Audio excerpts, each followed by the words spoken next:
नमस्कार दोस्तों, चैनल पे आप सभी का जो है एक बार फिर से स्वागत है। और आज की हमारी वीडियो रेनल क्लीयरेंस के ऊपर है। काफ़ी टाइम से जो है इस वीडियो के बारे में आपसे बात हो रही थी कि रेनल क्लीयरेंस पे जो है अगली वीडियो में डिस्कस करेंगे। तो देखिए, आज के जो टॉपिक है हमारा रेनल क्लीयरेंस, इसमें हम क्या क्या डिस्कस करेंगे सबसे पहले जान लेते हैं। तो देखिए, एक तो हम डिस्कस करेंगे कि रेनल क्लीयरेंस जो है, जो हमारे पास रेनल क्लीयरेंस है, इसका हमारे पास क्या फार्मूला रहता है, कैलकुलेशन का फार्मूला क्या रहता है, जो कि हम डिस्कस करेंगे on the basis of general expression. दूसरा बात करेंगे कि ये जीएफआर क्या है, that is glomerular filtration rate. साथ में ये रीएब्जॉर्प्शन, ये हमारी फिल्ट्रेशन और सिक्रीशन, ये हमारे पास क्या होता है। साथ में एंड में थोड़ी बात करेंगे कि जो हमारे पास रेनल क्लीयरेंस रेशो जो है, रेनल क्लीयरेंस रेशो, ये क्या होती है, रेनल क्लीयरेंस रेशो हमारे पास क्या होती है। तो दोस्तों देखिए, अगर हम बात करें जनरल एक्सप्रेशन की, जो हमारे पास क्लीयरेंस का होता है, तो हमने कई बार बात कर ली है, आपको याद भी हो गया होगा। Clearance is equal to rate of elimination divided by plasma concentration of drug. ये हमारे पास रहता है जनरल एक्सप्रेशन। जैसा कि हिपैटिक क्लीयरेंस जब कैलकुलेट की थी, तो हमने यहाँ पर बोला था कि रेट ऑफ एलिमिनेशन हमारा हिपैटिक के लिए कैलकुलेट करते हैं और प्लाज्मा कंसंट्रेशन से डिवाइड करते हैं। तो देखिए, यहाँ पर रेट ऑफ एलिमिनेशन रेनल के केस में अगर हम कैलकुलेट करना है, तो यहाँ पर हम लिखेंगे rate of elimination in case of renal, और क्लीयरेंस रेनल क्लीयरेंस के लिए यहाँ पर लिखेंगे CLR, जिसको कि हम डिनोट करते हैं CLR से।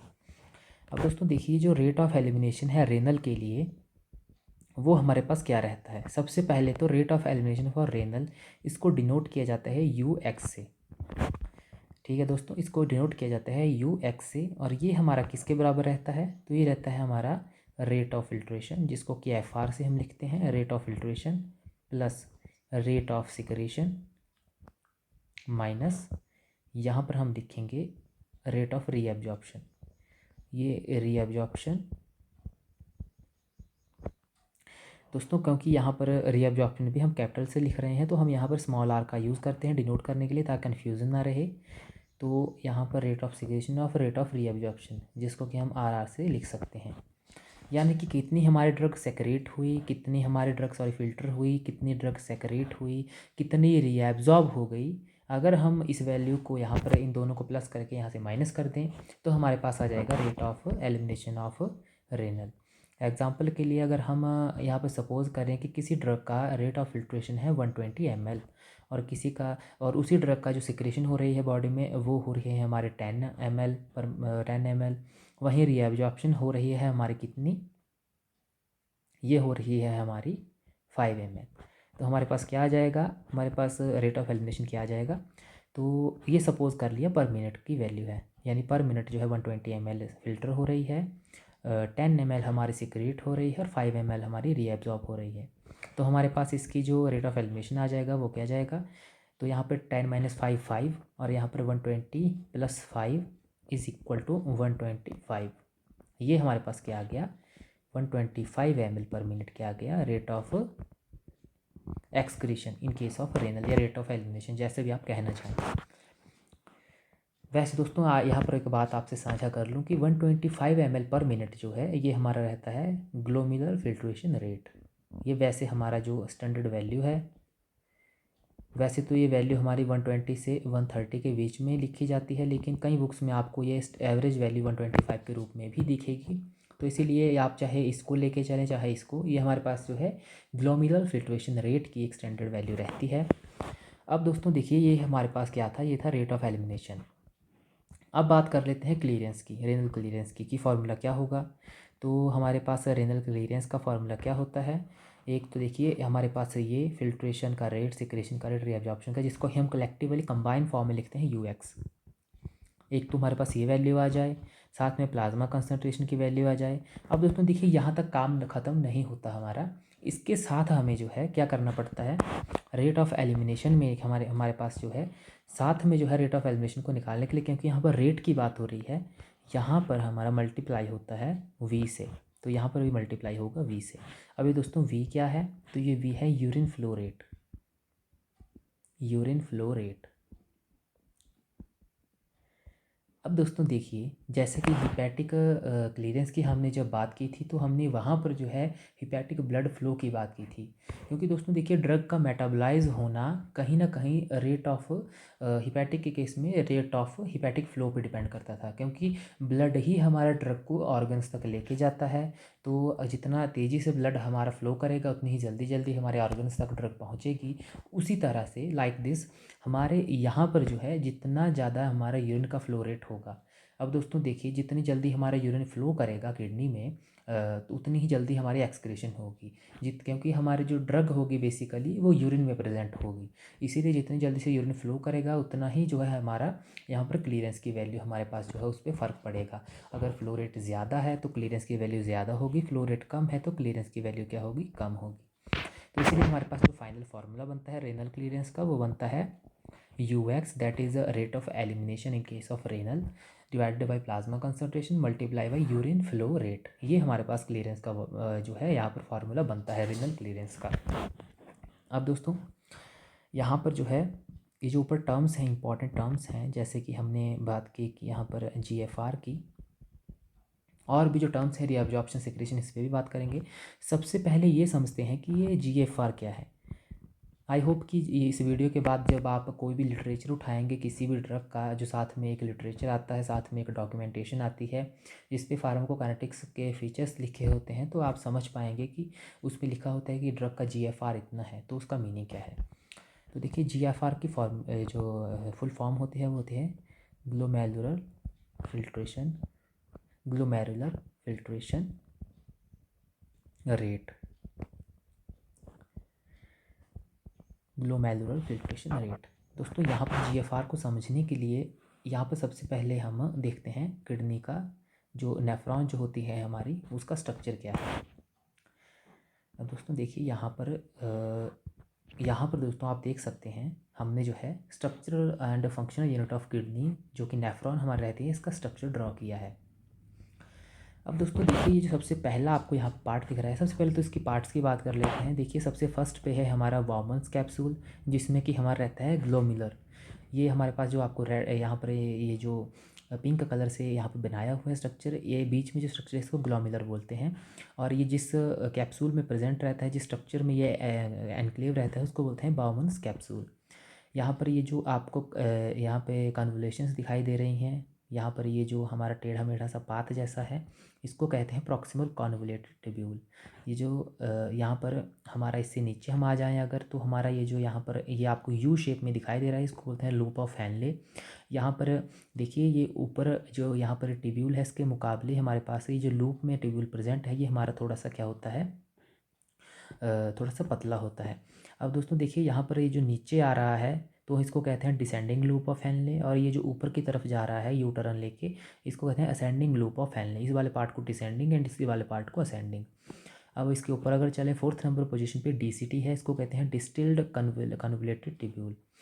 अब देखिए, ये जो यहाँ पर इस स्ट्रक्चर के साथ कनेक्टेड है, तो यहाँ पर हमारा कलेक्टिंग डक्ट है, यहाँ पर हमारा यूरिन कलेक्ट होता है, और फिर ये इस कॉमन ट्यूब्यूल के थ्रू जो है हमारा ब्लैडर में पहुँच जाता है यूरेटर्स के थ्रू।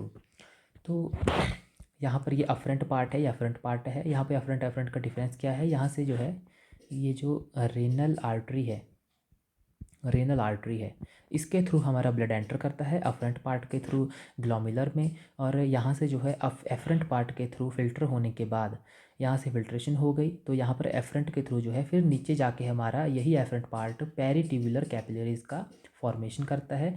यहाँ पर ये जाल जैसा बनाता है इस तरह से, कैपिलरीज का इस तरह से। तो फिर यहाँ से ये जो हमारे पास डिफरेंट पार्ट्स हैं, PCT, लोहा फैनले, DCT, यहाँ से फिर ये एब्जॉर्प्शन सिक्रेशन की प्रोसेसेस होती हैं, ताकि क्योंकि यहाँ पर अगर सिक्रेशन होनी है तो भी यहाँ पे ब्लड वेसल्स होने चाहिए, ताकि क्योंकि ब्लड में से फिर इन टिब्यूल्स में कोई सब्सटेंस जाए, सिक्रेट हो। रीएब्जॉर्ब होना है तो भी यहाँ पर फिर हमारे ब्लड वेसल्स प्रेजेंट रहते हैं, कैपिलरीज प्रेजेंट रहती हैं, फिर यहाँ से टिब्यूल्स में से ब्लड में सब्सटेंस जो है हमारा रीएब्जॉर्ब होता है। तो इस तरह से ये एक पूरा का पूरा जाल जैसा बनता है यहाँ पर एफरेंट से आके इस तरह का, और फिर यही सारा पार्ट यहाँ पर इस तरह से यहाँ से जाके मिल जाता है हमारा रेनल वेन से, रेनल वेन से। ये ब्लड रेनल आर्टरी से चल के वापस रेनल वेल में पहुंच जाता है। तो ये थोड़ी सी बात थी नेफ्रॉन के बारे में। अब दोस्तों देखिए, जो फर्स्ट पे है, यहाँ पर फर्स्ट पे जो है इसको हमने कहा ये है ग्लोमेरुलस। ग्लोमेरुलस, इसको आप एक सीव की तरह देख सकते हैं। दिस इज़ लाइक अ सीव, एक छलनी की तरह, एक छन्नी की तरह ये रहता है। क्योंकि इसका जो स्ट्रक्चर है दोस्तों, इसमें कैपिलरीज बहुत ज़्यादा प्रेजेंट होती हैं, छोटी छोटी कैपिलरीज हैं, एक जाल जैसा कैपिलरीज का रहता है, एक मेम्ब्रेन यहाँ पे रहती है। तो दोस्तों ये जो कैपिलरीज हैं ये थोड़ी सी क्या होती हैं, इनका जो यहाँ पर जो सेल्स हैं ये परफोरेटेड टाइप्स का जो है इनका स्ट्रक्चर रहता है, परफोरेटेड। ये सेल्स की अरेंजमेंट कुछ ऐसी रहती है कि इस तरह से, ताकि इसमें से कोई सब्सटेंस बाहर आ सके। वहीं नीचे ये जो सेल मेम्ब्रेन होती है, इसमें इसका भी परफोरेटेड सा स्ट्रक्चर रहता है ताकि कुछ सब्सटेंस यहाँ से बाहर आ सके। इन सेल्स के जो जंक्शंस हैं इनमें जो है गैप रहता है। अब दोस्तों देखिए, ये जो ग्लोमेरुलस है ये बाकी बॉडी के जो कैपिलरीज हैं उनके मुकाबले इसकी जो कैपिलरी है, इसका जो स्ट्रक्चर है, मेम्ब्रेन का स्ट्रक्चर है, वो परफोरेटेड रहता है। यानी कि ये कुछ स्पेशल तरह के जो सब्सटेंस हैं उनको यहाँ से फिल्टर होने के लिए अलाउ करती है, फिल्ट्रेशन के लिए अलाउ करती है। अब क्या क्या हमारे यहाँ से फ़िल्टर होता है, तो देखिए, एक तो जो हमारा ग्लूकोज है, जो ब्लड में ग्लूकोज प्रेजेंट है वो हमारा यहाँ से फिल्टर होगा। ग्लूकोज के साथ और जो हमारे बेस्ड सब्सटेंसेस हैं जैसे कि यूरिक एसिड है या और स्मॉलर सब्सटेंसेस जो हैं, सम अमीनो एसिड्स हो गए, इस तरह के हमारे सारे सब्सटेंस यहाँ से, फॉस्फेट्स हो गए, इस तरह के कैल्शियम हो गए, इस तरह के सब्सटेंस यहाँ से क्या होंगे, हमारे फिल्टर आउट होंगे। साथ में यहाँ पे क्लियरेंस, हम ड्रग्स के केस में पढ़ रहे हैं तो कुछ ड्रग्स भी हमारी यहाँ पर फिल्टर होंगी। दोस्तों देखिए, ड्रग्स के केस में जितने भी हमारे लिपोफिलिक ड्रग्स हैं वो तो हमारी सारी सिक्रेट होती हैं, यहाँ से फिल्टर होती हैं। क्योंकि लिपोफिलिक ड्रग्स जो है मेम्ब्रेन को ईजिली क्रॉस कर जाती हैं, तो इसलिए लिपोफिलिक जितने भी हमारे ड्रग्स हैं उन सभी की जो है यहाँ से फिल्ट्रेशन होती है। वहीं अगर हाइड्रोफिलिक सब्सटेंस की बात करें तो वो भी हमारे यहाँ पर फ़िल्टर होंगे, क्योंकि यहाँ पर जो कैपिलरीज़ हैं उनके बीच में गैप है, तो हमारे पास यहाँ पर स्पेसिफिक साइज़ के कुछ सब्सटेंस क्या होंगे, यहाँ से जो है फ़िल्टर आउट होंगे। और इन सब्सटेंसेस का जो साइज़ रहता है उसकी लिमिटेशन होती है, वो लेस देन 500 डाल्टन्स होने चाहिए। लेस देन 500 डाल्टन्स के साइज़ के जो सब्सटेंसेस हैं हाइड्रोफिलिक इन नेचर है, वो यहाँ से हमारे क्या हो जाते हैं, फ़िल्टर आउट हो जाते हैं। तो यहाँ पर जो है हमारी फ़िल्ट्रेशन होती है। अब दोस्तों जिस रेट से ये फिल्ट्रेशन होती है किसी भी सब्सटेंस की, जिस रेट से होती है उसी को कहते हैं जीएफआर। यानी कि वो रेट जिससे कि ग्लोमेरुलस से हमारे जो है फिल्ट्रेशन हो रही है किसी सब्सटेंस की, उसको कहते हैं जीएफआर। और जो एवरेज इसकी वैल्यू होती है वो होती है 125 ml पर मिनट। यानी कि 1 मिनट में 125 ml जो है, 125 ml जो है हमारा क्या हो जाए, फिल्टर हो जाए। तो ये हमारे पास जो है एवरेज वैल्यू रहती है। यही जो है इसी वैल्यू से हमारी फ़िल्ट्रेशन होती है, जो ब्लड हमारा फ़िल्टर होता है हमारा ग्लोमेरुलस के थ्रू, तो यही हमारे पास वैल्यू रहती है। यानी कि हर मिनट में 125 ml हमारा ब्लड जो है फ़िल्टर होता है। अब दोस्तों देखिए, जीएफआर में अगर बात करें तो थोड़ा अगर नंबर पे इस पे गौर करें, 125 ml पर मिनट, थोड़ा सा इस पर थोड़ी सी बात कर लेते हैं। तो 1 मिनट में 125 ml। अगर दोस्तों 1 घंटे की बात करें तो 125 मल्टीप्लाई बाई 60, तो हमारे पास क्या आएगी वैल्यू, 7500 ml इन आर। 1 घंटे में हमारा कितना, 7500 ml ब्लड फिल्टर होता है। वहीं अगर 24 घंटे की बात करें तो 7500 मल्टीप्लाई बाई 24 ml पर 24 आवर, यानी कि 1 डे हमारा फ़िल्टर होगा। ये वैल्यू होती है हमारी 180 लीटर्स, 180 लीटर पर 24 आवर्स। एक दिन में हमारा 180 लीटर ब्लड फिल्टर करती है किडनी। अभी दोस्तों अगर एवरेज साइज ब्लड का देखें तो अगर हम एवरेज लेके चलें, for example 5.5 litre average blood अगर हर ह्यूमन बॉडी में प्रेजेंट है, यहाँ पर एवरेज साइज अगर हम लें और इसको 5.5 से लीटर से डिवाइड करें तो हम पाएंगे कि वैल्यू आएगी 32.7, अप्रॉक्सीमेटली 33 लीटर्स। तो हम 33 टाइम्स। तो दोस्तों यहाँ पर हम ये कह सकते हैं कि हमारी जो किडनी है वो हमारे पूरे ब्लड को, पूरे ह्यूमन बॉडी में जितना ब्लड प्रेजेंट है, खून का एक एक कतरा, उसको 33 बार जो है पूरे ब्लड को फ़िल्टर कर देती है एक दिन में 33 बार पूरे ब्लड को फ़िल्टर कर देती है हमारी किडनी। यहाँ से इस GFR की वैल्यू से हमें ये पता चलता है। चलिए ये तो बात थी यहाँ पर थोड़ा सा फन फैक्ट। और दोस्तों देखिए ये जो GFR है इसको कैसे निकाला जाता है ये भी हम थोड़ा डिस्कस कर लेते हैं। तो दोस्तों देखिए यहाँ पर GFR निकालने के लिए, फ़िल्ट्रेशन निकालने के लिए कुछ हमारे पास एक पैरामीटर होता है। अगर GFR की वैल्यू कैलकुलेट करनी है कि हमें पता कैसे चला कि GFR ये है, इतने ml ब्लड पर मिनट हमारा फ़िल्टर करती है किडनी, तो इसका पता करने का जो तरीका है वो क्या था, तो कोई ऐसा सब्सटेंस जो कि सिर्फ फ़िल्टर होता हो, ना तो सिक्रेट होता हो ना ही रीएब्जॉर्ब होता हो। क्योंकि किडनी में हमने देखा, यहाँ पर एक बार आपसे डिस्कस फिर से कर लेता हूँ दोस्तों। यहाँ पर जो PCT है, प्रॉक्सिमल कन्वोल्यूटिव ट्यूब्यूल है, यहाँ पर ये जो नंबर 2 और नंबर 3 लिखा है, नंबर 2 यहाँ पर बता रहा है कि यहाँ पर एक्टिव सिक्रेशन होती है, नंबर 3 बता रहा है कि यहाँ पर हमारी एक्टिव एंड पैसिव रीअब्जॉर्प्शन होती है। यहाँ पर कुछ सेक्रेशन हमारे ट्यूब्यूल में होगी ब्लड कैपिलरीज़ के थ्रू, यहाँ पर ट्यूब्यूल से ब्लड कैपिलरीज़ में हमारा कुछ सब्सटेंस रीअब्जॉर्ब होंगे। तो इसीलिए फिल्ट्रेशन के साथ साथ क्या होती है, सिक्रेशन एंड रीअब्जॉर्प्शन, जैसा कि हमने ऊपर फार्मूला में भी देखा। तो कोई ऐसा सब्सटेंस जो कि सिर्फ फ़िल्टर करे, रीएब्जॉर्ब और सिक्रेट ना करे, अगर कोई ऐसा सब्सटेंस हम किसी तरह से ब्लड में पहुंचा दें, तो अगर उसको हम यहाँ पर थोड़ा देखते रहें कि वो कितना फ़िल्टर हुआ, क्योंकि अब रीएब्जॉर्ब और सिक्रेट नहीं होगा, सिर्फ फ़िल्टर ही होगा। तो अगर हम पता कर लें कि गिवन पीरियड ऑफ टाइम में कितना सब्सटेंस फ़िल्टर हुआ, तो हम पता लगा लेंगे कि हमारा जो ब्लड का हमारा जो फिल्ट्रेशन रेट है वो कितना है, या किसी भी सब्सटेंस का हम पता लगा सकते हैं फिर उसके बेस पे। तो यहाँ पर देखा गया है कि जो क्रेटिनिन है, क्रेटिनिन का एग्जाम्पल इसलिए लिया जाता है दोस्तों क्योंकि एक एंडोजीनियस प्रोडक्ट है, एंडोजीनियस प्रोडक्ट।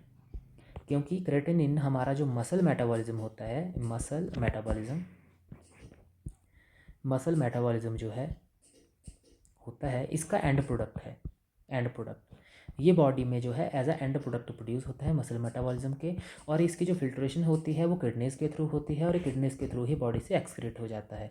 और इसकी ना तो सिक्रेशन होती है, ना तो ये अलग से सेक्रेट करता है फ़िल्टर होने के साथ, ना ही वापिस से रीअब्जॉर्ब होता है।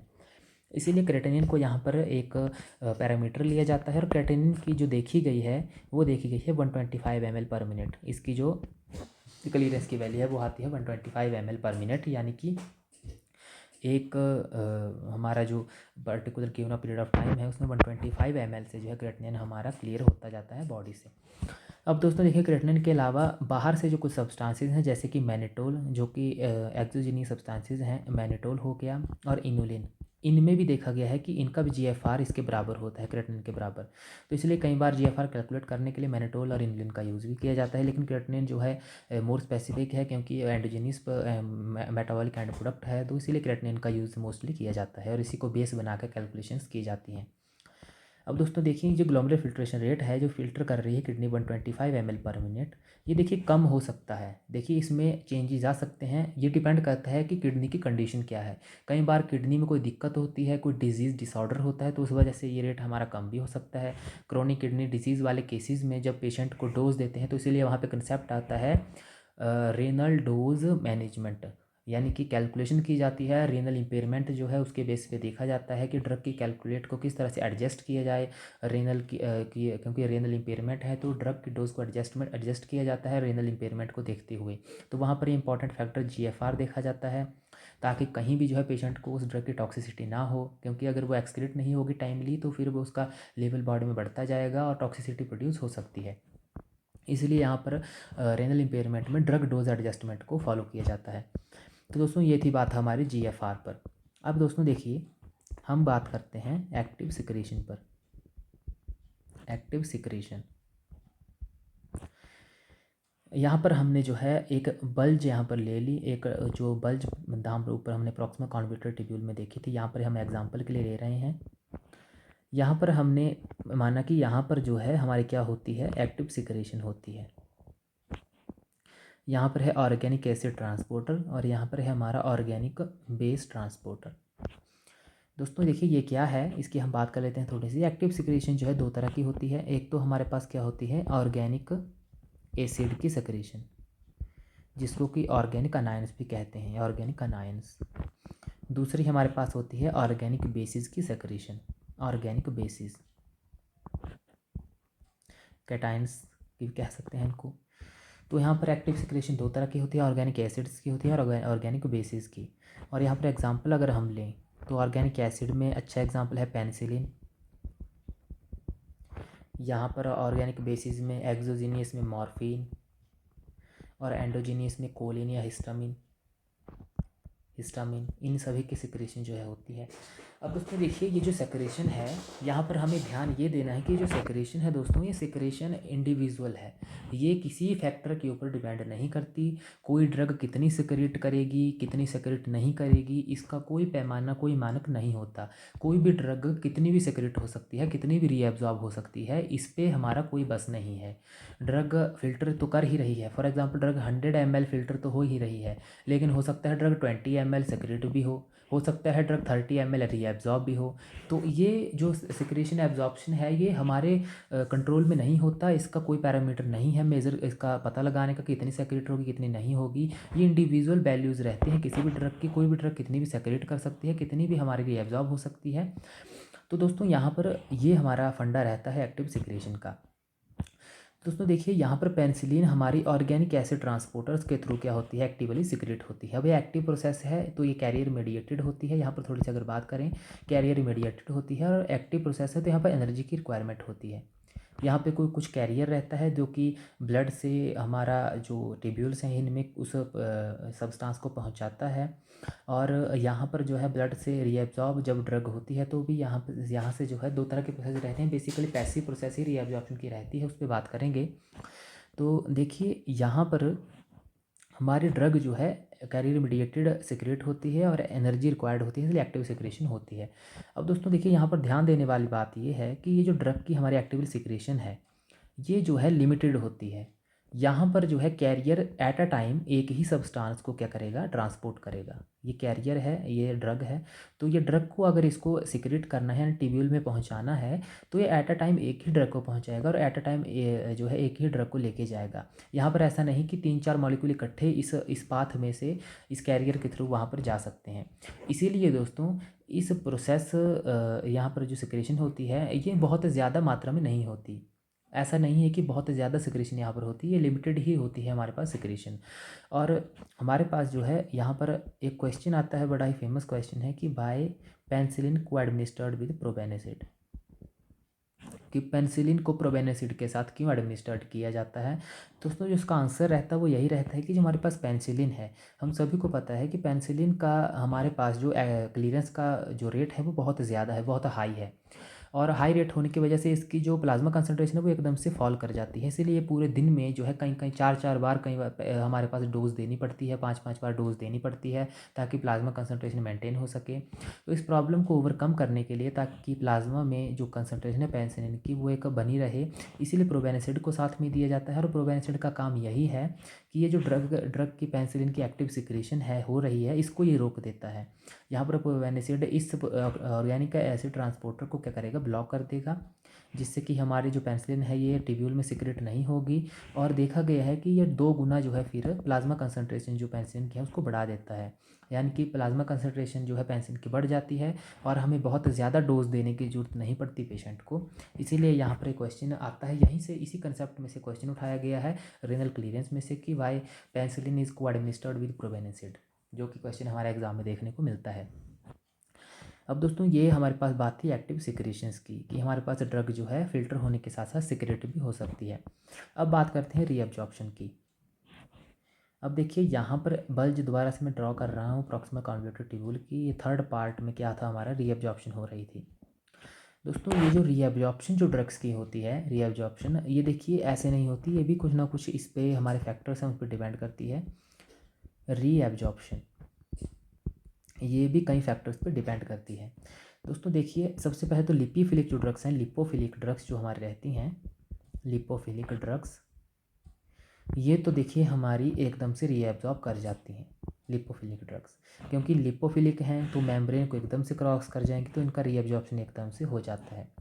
वहीं हमारे पास जो हाइड्रोफिलिक सब्सटेंस हैं, हाइड्रोफिलिक सब्सटेंस, इनकी रीएब्जॉर्प्शन नहीं हो पाती। इनकी रीअब्जॉर्प्शन नहीं हो पाती। ऐसा क्यों है? क्योंकि मेम्ब्रेन को क्रॉस नहीं कर सकते, इसीलिए ये हमारे हाइड्रोफिलिक सब्सटेंस जो हैं जो यूरिन फॉर्मेशन जो हो रही है, जो हमारा ट्यूब्यूल्स में प्रेजेंट है वेस्ट मटेरियल, उसी के साथ जो है ये, क्योंकि वहाँ पर वाटर का भी कंटेंट रहता है, तो ये वहीं जो है डिज़ोल्व होकर रह जाते हैं, वहीं उसके साथ ही जो है इनकी अफिनिटी ज़्यादा होती है, तो ये हमारे मेम्ब्रेन को क्रॉस नहीं कर पाते और रीअब्जॉर्ब नहीं हो पाते। यही दोस्तों कारण है कि हिपैटिक सिस्टम जो है ड्रग को मेटाबोलाइज करता है फ़ेज़ 1 और फ़ेज़ 2 मेथड से, और क्या बनाता है ड्रग को? H2O soluble plus inactive. ये H2O सॉल्युबल क्यों बनाता है? ताकि ड्रग्स की रीअब्जॉर्प्शन ना हो सके, वो दोबारा से सिस्टमिक सर्कुलेशन को रीच ना कर सकें, ताकि उनकी जो कंसंट्रेशन है प्लाज्मा में वो ना बढ़ सके। इसी तरह से जो है हमारी बॉडी से एक्सक्रीट कर देता है फिर जो हमारी ड्रग्स होती हैं उनको। तो इस तरह से हमारी रीअब्जॉर्प्शन होती है। अब दोस्तों रीअब्जॉर्प्शन के लिए एक और फंडा भी है, क्योंकि देखिए हमारा यूरिन का एक पीएच होता है, यूरिन का एक पीएच होता है, तो हमारे जो ड्रग्स हैं, जो कि जरूरी नहीं है कि सारी की सारी ड्रग्स हमारी जो है मेटाबोलाइज हो गई होंगी, कुछ ड्रग्स एक्टिव भी होंगी हमारी, जो कि बायो ट्रांसफॉर्मेशन के बाद एक्टिव भी रही होंगी, जो हमारी फ़िल्टर होकर यूरिन में पहुंची होंगी। तो वो ड्रग्स जो है उनको रीएब्जॉर्ब अगर होना है तो वो नॉन आयनाइज फॉर्म में होनी चाहिए। यही कंसेप्ट हम स्टमक में पढ़ते हैं कि अगर कुछ ड्रग्स को अगर हमारे सिस्टम सर्कुलेशन को रीच करना है थ्रू स्मॉल इंटेस्टाइन या स्टमक, तो हमारे यहाँ पर नॉन आयनाइज्ड फॉर्म होनी चाहिए, क्योंकि आयनाइज्ड फॉर्म में ड्रग हमारी जो है सिस्टमिक सर्कुलेशन को रीच नहीं कर सकती, मेम्ब्रेन को क्रॉस नहीं कर सकती, तो यहाँ पे नॉन आयनाइज फॉर्म होना ज़रूरी है। तो ये नॉन आयनाइज फॉर्म यूरिन की पीएच पे डिपेंड करती है। अगर ड्रग कोई एसिडिक है तो एसिडिक पीएच ही होगी, अगर यूरिन की पीएच बेसिक है तो हमारे पास ये ड्रग आयनाइज हो जाएगी और ये एब्जॉर्ब नहीं कर पाएगी। इसीलिए डिफरेंट ड्रग्स का पीएच का जो है इनके ऊपर इन्फ्लुएंस रहता है। इसीलिए आपने देखा होगा कि हमारे पास जो बेसिक ड्रग्स होती हैं उनकी जब टॉक्सिसिटी हो जाती है, बेसिक ड्रग्स की टॉक्सिसिटी जब हो जाती है तो बेसिकली यूरिन को एसिडिक बनाया जाता है, एसिडिक, जिसको हम कहते हैं फोर्स एसिडिक डायूरेसिस। डायूरेसिस हमारे यूरिन को एसिडिक बनाया जाता है। इसके लिए हमारे पास जो सब्सटेंस रहता है वो रहता है अमोनियम क्लोराइड। और अगर एसिडिक कोई ड्रग है उसकी हमारे पास जो है बॉडी में टॉक्सिसिटी हो गई है, और वो यहाँ पर देखिए एक बात है कि वो ड्रग फिल्टर होनी चाहिए, ऐसा नहीं कि ब्लड में घूमते रहे, तो फिर यहाँ पे डायलिसिस का कोई जो है हमारे पास काम नहीं रह जाता। इसीलिए यहाँ पर वो यूरिन में कम से कम ड्रग जो है आती हो फिल्टर होके, उसकी सब जो अधिकतम मात्रा है जो हमारे पास उसकी क्वांटिटी है वो ज़्यादा से ज़्यादा क्वांटिटी यूरिन में आती हो, तो फिर एसिडिक ड्रग को क्या किया जाता है, यूरिन को अल्कलाइन बनाया जाता है और फिर अल्कलाइन डायूरेसिस की जाती है, ताकि उस ड्रग को ईजिली जो है बॉडी से बाहर किया जा सके। अब देखिए एसिडिक ड्रग को अगर अल्कलाइन यूरिन बनाएंगे तो वो आयोनाइज होके दोबारा से रीअब्जॉर्ब नहीं होगी, हमारे यूरिन के थ्रू बाहर आ जाएगी। बेसिक को अगर एसिडिक अल्कलाइन यूरिन में बना के हम बेसिक ड्रग को जो है ईजिली यूरिन के थ्रू जो है बॉडी से रिमूव कर सकते हैं। तो यही हमारे पास मेथड्स रहते हैं। तो ये थी बात है रीअब्जॉर्प्शन की। तो हमने जो है 3 बातें यहाँ पर डिस्कस की। हमने डिस्कस किया जीएफआर, हमने डिस्कस किया रीअब्जॉर्प्शन, फिल्ट्रेशन एंड सेक्रेशन। तो दोस्तों यही हमारा रेनल जो एक्सक्रीशन है, जो रेनल क्लीयरेंस है, इसी के ऊपर जो है ये हमारा पूरा का पूरा इस तरह से हमारे टॉपिक्स जो है इन पे बात हो रही थी। तो दोस्तों देखिए अब थोड़ी सी बात कर लेते हैं creatinine clearance, creatinine clearance ratio, या इसको रेनल क्लीयरेंस रेशो कह सकते हैं। ये जो रेनल क्लीयरेंस रेशो है ये होती है CL। अब रेशो के लिए यहाँ पर मैं R लिख रहा हूँ, RATIO, clearance ratio is equal to clearance of any substance. यहाँ पर ड्रग की बात करें तो ड्रग ले लेते हैं, साथ में क्लीयरेंस ऑफ क्रेटिनिन। क्रेटिनिन के को बेस मानकर हम क्लीयरेंस ऑफ ड्रग की यहाँ पर रेशो निकालेंगे। अब दोस्तों इसकी जो वैल्यू होती है वो 0 से 5 तक होती है। मैं यहाँ पर बेसिकली 0 और 1 की ही बात करूँगा कि 0 और 1 किस केस में होती है। बाकी अगर आपको और ज़्यादा इस पर पढ़ना है तो यहाँ पे कंसेप्ट हम समझ लेंगे क्लीयरेंस का है क्या। आप बुक खोल के जो ब्रह्मांकर की अच्छी बुक है बायोफार्मास्यूटिक्स फार्माकोकाइनेटिक्स की, उसमें और एग्जांपल्स पढ़ लेना। मैं बेसिकली 1 या 2 एग्जांपल की यहाँ पे बात करूँगा क्योंकि वीडियो बहुत ज़्यादा लंबी हो जाएगी। तो सबसे पहले देखते हैं कि अगर क्लीयरेंस रेशो की वैल्यू 0 आ गई तो हमारे पास यहाँ पे clearance of drug divided by renal clearance, creatinine clearance जो है क्या आ जाएगा। तो क्रेटिनिन क्लीयरेंस यहाँ पर जाएगा तो 0, तो क्लीयरेंस ऑफ ड्रग क्या आ जाएगी 0। तो अगर हमारे पास क्लीयरेंस रेशियो 0 आ रही है तो उसका मतलब कि ड्रग की क्लीयरेंस की वैल्यू 0 है, कोई ड्रग हमारी बॉडी से एक्सक्रीट नहीं हो रही है। और ऐसा किस केस में होता है, तो ऐसा होता है ग्लूकोज के केस में। ग्लूकोज के केस में ग्लूकोज हमारा फिल्टर तो करता है, लेकिन हमारा कम्प्लीटली रीएब्जॉर्ब भी हो जाता है, रीएब्जॉर्ब भी हो जाता है। इसलिए इसकी जो क्लीयरेंस की वैल्यू है वो 0 आती है। इसमें यही एक एग्जांपल है सबसे अच्छा। ग्लूकोज हमारा पूरी तरह से फ़िल्टर करता है, कंप्लीट फिल्ट्रेशन होती है, लेकिन रीएब्जॉर्ब भी कंप्लीट होता है, इसीलिए इसकी कोई क्लीयरेंस नहीं होती। इसीलिए इस अगर हमारे पास ग्लूकोज अगर यूरिन में है तो इसको एक एबनॉर्मल फैक्टर माना जाता है, कि हमारे अगर यूरिन में ग्लूकोज प्रेजेंट है तो एबनॉर्मल फैक्टर माना जाता है और कंसीडर किया जाता है कि पेशेंट को हाइपरग्लाइसीमिया है। तो अगर वैल्यू 1 है, यहाँ पर क्लीयरेंस रेशो की वैल्यू 1 है, यहाँ पे clearance of drug, clearance of creatinine मैं लिख दूँ, क्रेटिनिन यहाँ पर डिवाइड में तो यहाँ मल्टीप्लाई हो जाएगा, तो clearance of creatinine is equal to clearance of drug.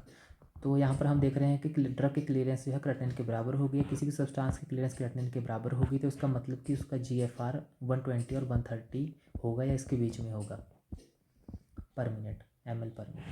तो ये वैल्यू हमारे पास इसका ये यहाँ पे मीनिंग है। तो दोस्तों ये थे 2 एग्जांपल 0 और 1 वैल्यू के लिए। वैसे इसकी वैल्यू क्लीयरेंस रेशो की 0 से 5 तक होती है। अगर 0 से 1 के बीच में हमारे पास आ रही है तो उसका मतलब कि हमारे पास ड्रग पार्शियली रीएब्जॉर्ब होती हैं, जो कि लिपोफिलिक ड्रग्स के केस में होता है। अगर हमारे पास 1 से ऊपर आती हैं तो इसका मतलब ड्रग की सेक्रेशन स्टार्ट हो गई है, कि ड्रग सेक्रेट भी कर रही है फिल्टर होने के साथ साथ। इसीलिए अगर किसी ड्रग का रेट ऑफ फिल्ट्रेशन जो है मान लिया कि 150 है, लेकिन उसकी जो हमारे पास क्लियर एक्सक्रीशन के बाद जो वैल्यू आ रही है वो बहुत ज़्यादा आ रही है, रेनल एक्सक्रीशन की वैल्यू, रेनल क्लीयरेंस की वैल्यू, तो इसका मतलब कि वो सिक्रेट भी हुई होगी। इसीलिए जो है फिल्ट्रेशन और सिक्रेशन की वैल्यू मिलके हमारे पास ज़्यादा आ रही है, और यहाँ पर रेट ऑफ फिल्ट्रेशन कम होने के बाद भी उसकी जो क्लीयरेंस की वैल्यू है वो ज़्यादा आ रही है। यही यहाँ पर जो है पॉसिबल रीज़न हो सकता है। दोस्तों ये थी हमारी वीडियो रेनल क्लीयरेंस के ऊपर। आई होप आपको वीडियो पसंद आया होगा, अच्छी तरह से जो है कंसेप्ट को हमने समझ लिया है इस वीडियो में। फिर भी अगर आपको कोई भी डाउट है तो आप कमेंट सेक्शन में हमसे पूछ सकते हैं, हम कोशिश करेंगे आपके डाउट्स को क्लियर करने की। तो मिलते हैं नेक्स्ट वीडियो में, नेक्स्ट किसी टॉपिक के ऊपर बात करेंगे। और इसी तरह से हमारी वीडियोज़ को प्यार देते रहिए, चैनल को सब्सक्राइब करते रहिए। थैंक यू सो मच दोस्तों। मैं हूँ आपका अपना pharmacy officer Anmol Bhatia. Thank you so much दोस्तों।